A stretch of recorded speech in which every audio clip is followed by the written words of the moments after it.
this is what we would kind of do for Wayne. So we would You be want him all to take his set. shirt off? I'm gonna let him decide Maybe that. like 2 months or something. We're gonna go arms straight across, kind of drop your chin just a little bit.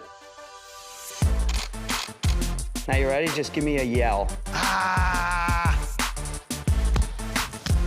That's how they be at the weigh. And the fighter that wins is always chill, you know what I'm saying? No, Just not always. be chilling. Not always. Absolutely, you've been here before. Yeah, you know what I'm saying? Strap season. Strap season. Yeah. It's my house. Oh, my bad.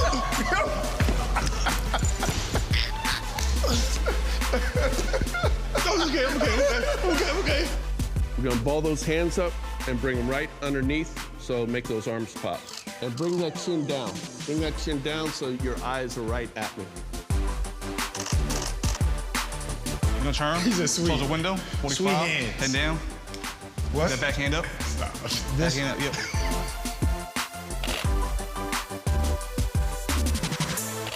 Boy, in character.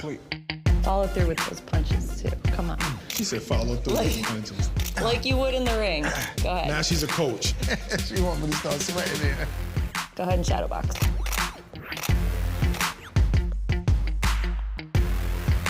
In a fight, I'm picking you. A little bit closer. It just looks better for visuals.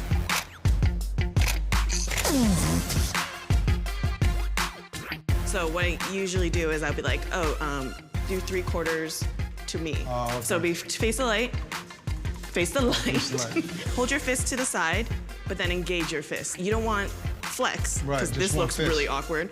Perfect, and that's what I do. And I always like to use a shorter lens because I like to get in nice and close so you can get in there, and it elongates the body a lot more for us. So I'd get you to throw shots to the camera, as in, and try to go right over my head, sort of thing. That's lovely. And I'd get you to go right over, put the shots right over the top of my head as well. Nice. And it would always give it just a bit of a roar to the camera after 3. 1, 2, 3. Roar! Job done. Thank you, bro. Thank you, brother. Good stuff. All done. It's our action that speaks the loudest. Though we the sweet scientists, they ain't nothing sweet about us.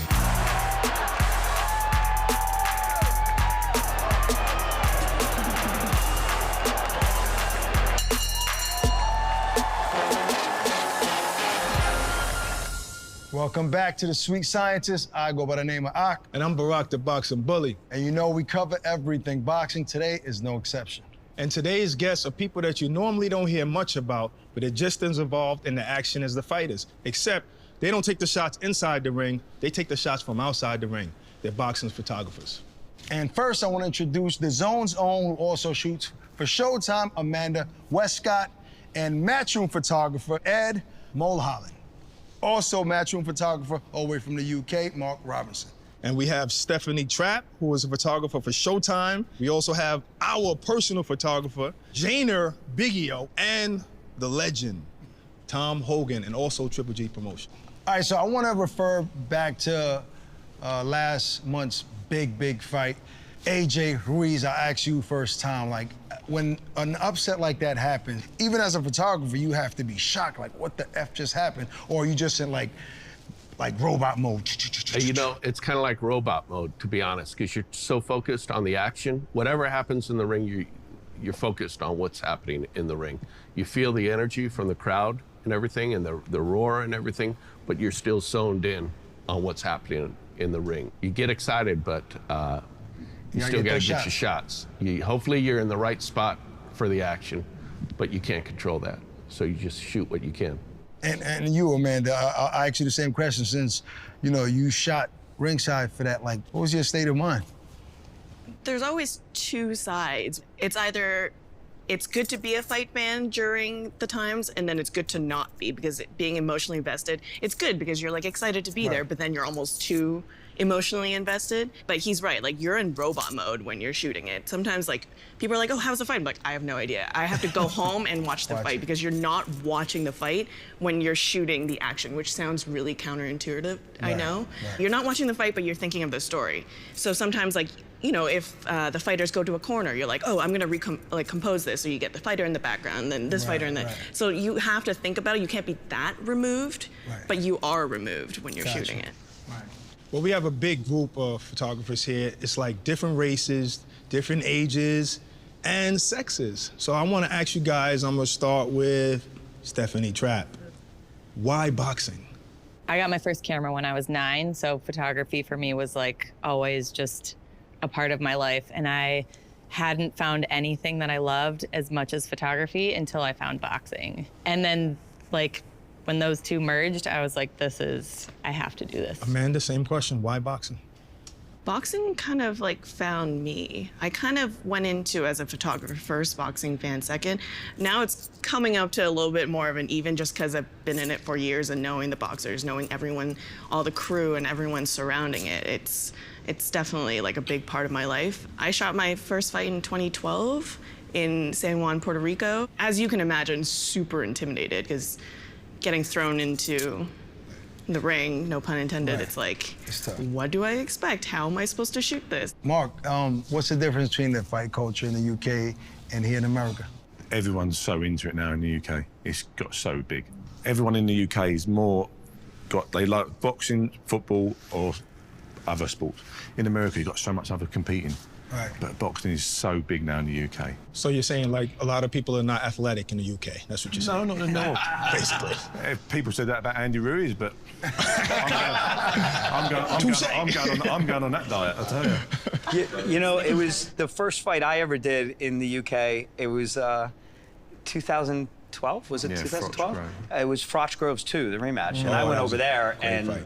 I mean, it was Wembley Stadium, 80,000 people. And like, I mean, it was nuts. I mean, Groves came in on a double-decker bus into Wembley Stadium and they had light shows and fireworks and you don't necessarily get that here, although Joshua Ruiz was pretty close to it. Well, that was a good building. How does it affect you as far as like nerves, butterflies, when there is 80,000 people, when you're in a soccer stadium? When the opening bell rings for a big fight, I can feel it, the hair, you know, that when Buffer's doing the introductions or something. Right, yeah. But as soon as the action starts, it's like, it's almost like, a fighter will tell you the first time they get hit and then everything, game's on. It's kind of the same thing. If you don't get butterflies and you don't take a deep breath before it starts, there's something wrong with you. Right. Because you do get affected by it. Mr. Hogan, you've been in the game for so many years. I want to know, what was your first money shot where you got the most recognition? I shot Mayweather with his arms up after he beat Marquez. And that shot was on the side of the MGM for years. Wow. That was your shot? Yeah. Wow. Oh, snap. That's pretty dope. Big Hill, you told me that was your shot. Wow, that was your shot. To be honest, when people say, how would I know your work? I'm like, have you been to Vegas in the last 10 years? That's literally That's a money amazing. shot.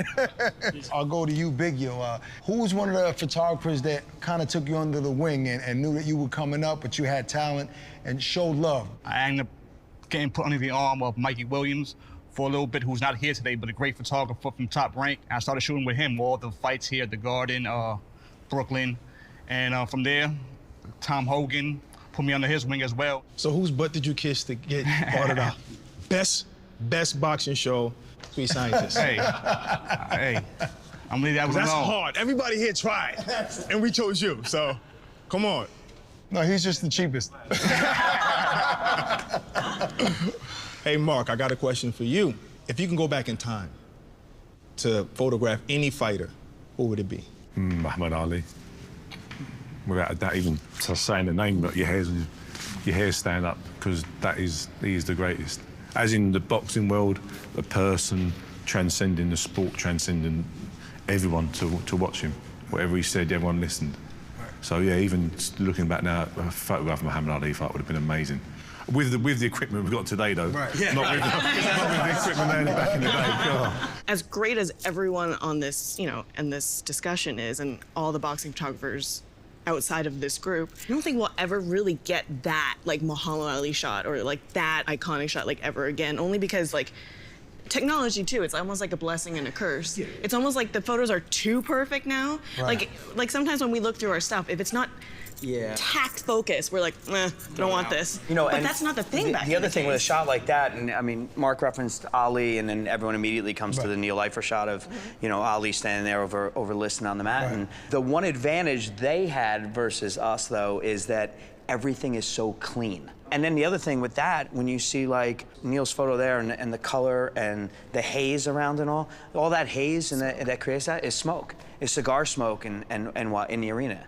Wow. So it created this haze around the ring, and it makes a really nice look on the film. It's just a special shot. Yeah, it really is. Being a woman in this industry, obviously, is male-dominated. I saw you, we were in San Diego, Canelo, Jacobs, you know, press shoot, big commercial shoot. You're the head photographer. These are the shots they're gonna use for everything. Do you feel you're respected? I get this question a lot, as you can imagine, and I'm sure you do too.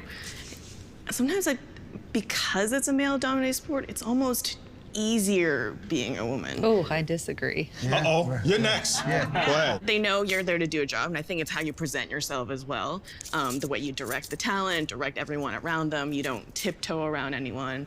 Just be confident being in it, Right. and know what you want to get out of the shoot, and just communicate to them like they're humans. Like you said, when you're going into different situations, like arenas and all the security and all the promoters, a lot of egos, like you were saying, sometimes not being, no offense, but like a Diamond is like all the men going towards, we got another guy with a camera, another guy with a camera, another guy with a camera. I was like, oh, what is she doing? And they just have no idea, and by that time you're already like in there. No offense, all you dumb men, just go.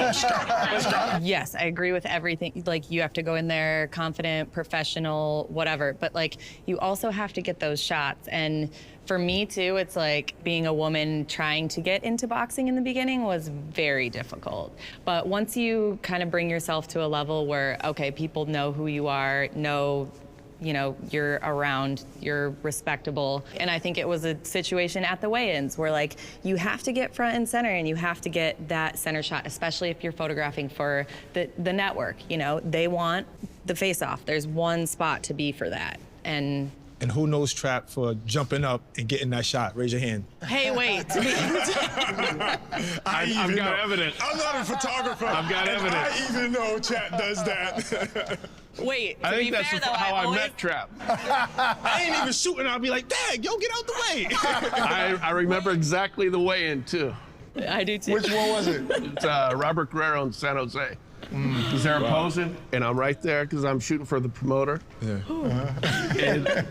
And all of a sudden, she just pops up in the middle. I'm like, who does this? For 1 second though, and it's like, you have to get that shot. You understand that mindset? I mean, maybe you've been at this level for such a long time that it's easy for you to get shots. You know, they roll out the red carpet for you. So what about those photographers that they gotta hustle to get that shot? Well, no, I understand their side, but also understand that when you're shooting for the promoter, the photos that I'm shooting are distributed everywhere. Right. I mean, they go to Dazn, they go to the other promoter, they go to Getty, they go everywhere. Okay, listen, we got a lot of history here. So I know you got a lot of stories. I know you're a story guy, Ed. But I want to start with you, Mark, because coming from, you know, the UK, you guys are a little bit more proper than us. So I'd like, yeah, proper. See, I can't even say it. Yeah. So I want to hear one of your craziest stories that's not so proper. I've not had film in the camera before when we used to have film. Oh, you're taking a photograph and someone gets a knockdown. Yeah, that's a great picture. And you open up the camera. Oh, crap. No film in the camera. So the whole night you were shooting No, nothing? not the whole night. So like, back in the, when we used to have to work on film, we used to have like 36 pictures. Now we can just rattle off. So you sat there and shot 36 nothings? Oh, yeah, 36 nothings, yeah. And then all of a sudden the bloke goes down and then, and no film in the camera. So we've done that before. Oh, my God. Who is the most difficult fighter to work with? Who's an asshole? Who's a jerk? Whoever it is, you'll never work for him again.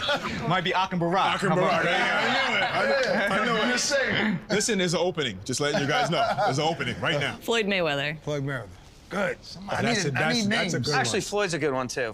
He shows up late to everything. Yeah, like, I he once does. was on a commercial shoot, and basically everyone's flight was out that day. He showed up, I think, like 8 hours late. I did a Ring magazine cover shoot with Floyd, and you never saw it because he never showed up. Wow. Yeah. Tom? You know, I shot Floyd after he won his first belt, and we did it at his house. And he was really, really cool. So you see these guys in different stages of their career, you know, so he was very cool then.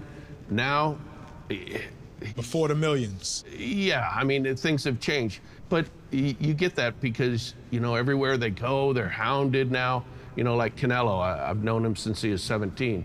Back then, we did a shoot, and it was Chepo and Eddie and him, and that's it. And we did a shoot in a lounge. I didn't even know who he was, and now you see him progress through his career. His team got bigger. It's gotten a lot bigger. It's a lot harder to get to him, you know, but when it's one-on-one, he's still a good guy. Again, I don't have difficult per se. It's like you said, it's situationally based because, and I get them for portraits and stuff when I do Showtime ones, they're in the best shape of their lives. Yeah. So they want to show that off. They want Right. to show the fruits of their labor and their months of sacrificing, parties, drinking, eating, what have you. And because fight weeks are so crazy and they get shuffled down like zombies from one place to another, you get that time with them, and then back to the confidence thing, you just be succinct and be like, do this, do this, do this. They'll do this, this, and this. Sometimes they're like, why am I doing this? But once they've seen like the kind of work that you do, there's a method to our madness. What about you, Mark? I think Nassim Hamed, he was a pain in the Pain in the backside to work with. ass. At least we got two names here.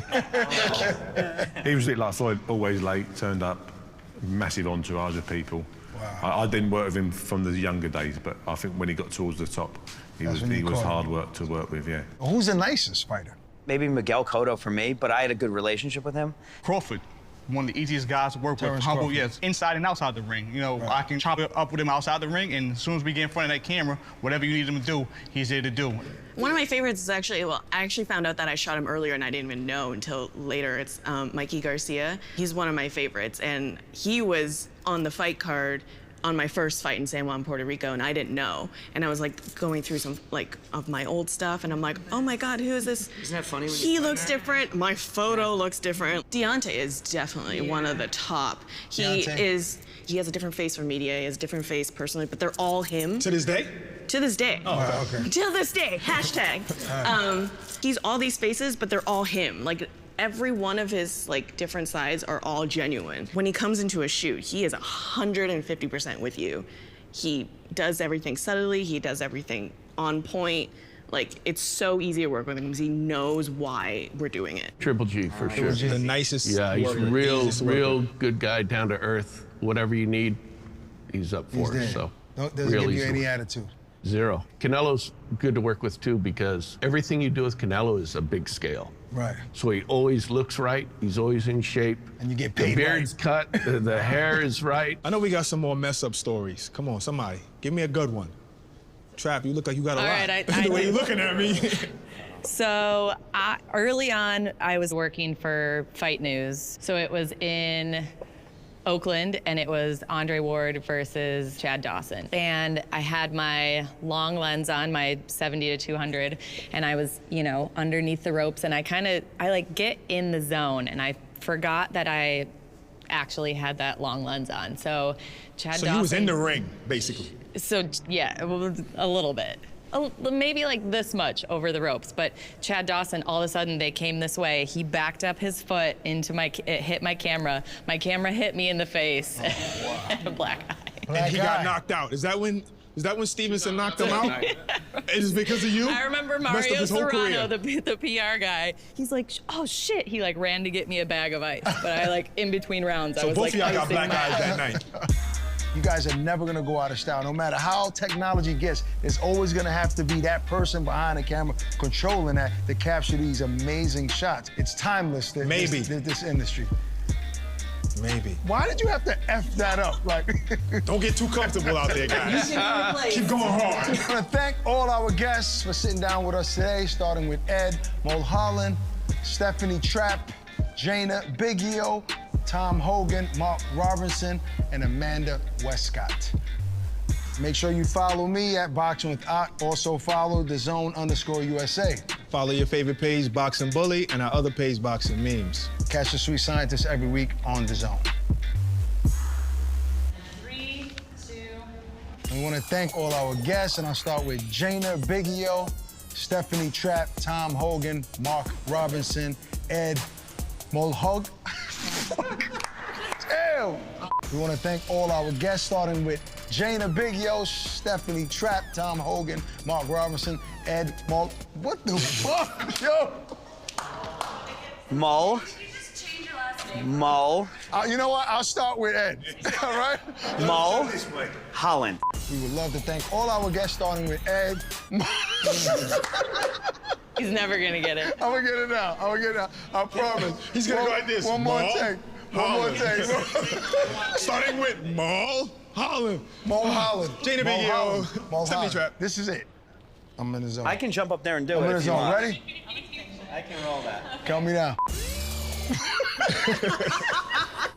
All right. My bad. Ready? All right. 3, 2. We'd love to thank all. I swear. Hold on. I can just jump Let up me there. get They'd a like to drink. thank me Let me get- and... Hold on. I need a drink of water. That's what it is. It's water, It's obviously. water. It's water. It's It water. is the water. It's water. I want to thank all our guests for sitting down with us, starting with Ed Mulholland. You got it! And that's it! Is that it? Mulholland? We're done. Mulholland. Mulholland.